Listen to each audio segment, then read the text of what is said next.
Praise అలాడ్. దేవుని పరిశుద్ధ నామానికి మహిమ కలుగునుగాక. దేవుడికే సమస్త మహిమ ప్రభావములు యుగ యుగములు చెల్లునుగాక.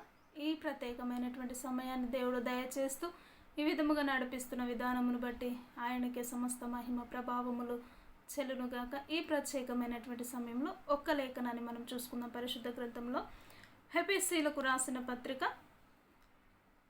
6వ అధ్యాయము 4వ వచనాన్ని మనం చూసినట్లయితే, ఎఫెసీయులకు రాసిన పత్రిక 6వ అధ్యాయము 4వ వచనాన్ని చూసినట్లయితే, తండ్రులారా మీ పిల్లలకు కోపము రేపక ప్రభువు యొక్క శిక్షలోను బోధలోను వారిని పెంచుడి.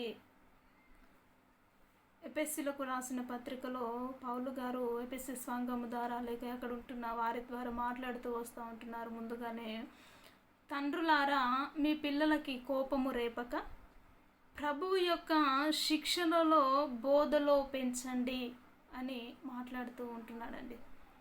నిజముగా ఈ లోకంలో ఈ అంత్యకాలంలో మనము చూసినట్లయితే దేవుడు ఒక మాట పలికాడు, అన్య జనులపైన లేక అంత్యకాలములో యవ్వనులపైన నా ఆత్మను కుమ్మరిస్తాను, మీ బాలురు మీ పిల్లలు ప్రవచించెదరు అని దేవుని వాక్యము తెలియజేస్తూ ఉంటుంది కదా.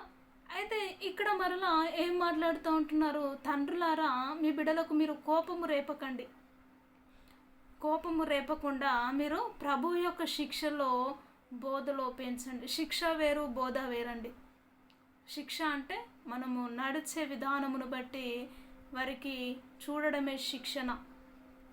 బోధ అంటే యేసుక్రీస్తు వారి బోధ, ఏది మంచో ఏది చెడో, దేవుడు ఏ మార్గములో నడిస్తే మంచి మార్గమును ఎంచుకోగలుగుతారన్న విషయమును బోధించడమే బిడ్డలకి కావలసిన విషయం. అలాంటి శిక్షణ, అలాంటి బోధ లేకయే అంత్యకాలంలో యవ్వనస్తులు, యవ్వన బిడ్డలు, టీనేజ్లో ఉంటున్న వారందరూ నిజముగా పాడైపోతూ ఉంటున్నారండి. వారందరూ ఎన్నో బంధకముల చేత బంధించబడి లోకములో మునిగి తేలుతూ ఆ యొక్క పాపపు అనే ఉచ్చులో జుర్రుకుంటూ వారి జీవిత యాత్రలను కొనసాగిస్తూ ఉంటున్నారు.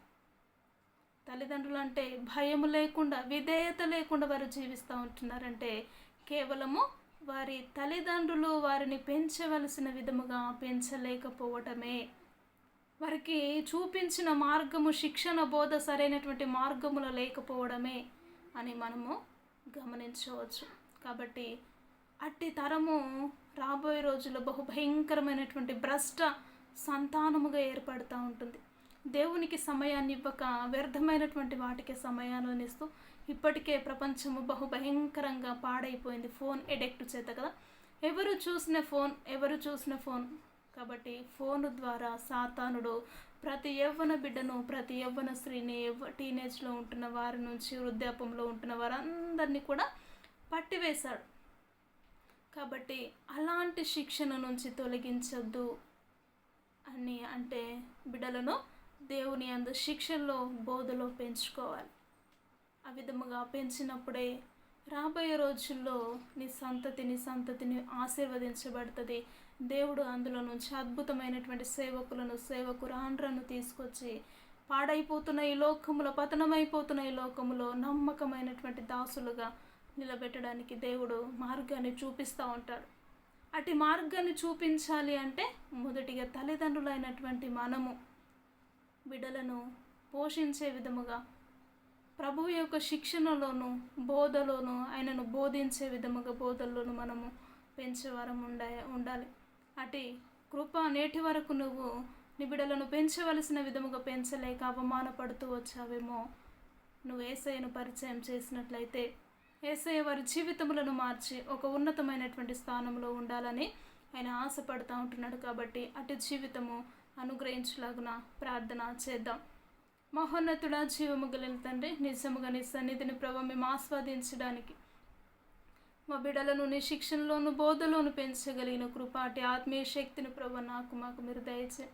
బిడ్డలను పెంచవలసిన విధముగా పెంచలేక ఈ ప్రపంచమంతా పాడైపోతూ ఉంటుందయ్యా తండ్రి. నీ ఆత్మను, నీ యొక్క అభిషేకమును, అయా నీ దర్శనములను చూసే బిడ్డలుగా అయా మేము పెంచుటకు నీ కృపను, సహాయమును మీరు అనుగ్రహించి నీ నామానికి మహిమ తెచ్చుకోమంటూ యేసుక్రీస్తు ఉన్నతమైనటువంటి నామములో ప్రార్థించి అడిగి వేడుకుంటున్నాము తండ్రి.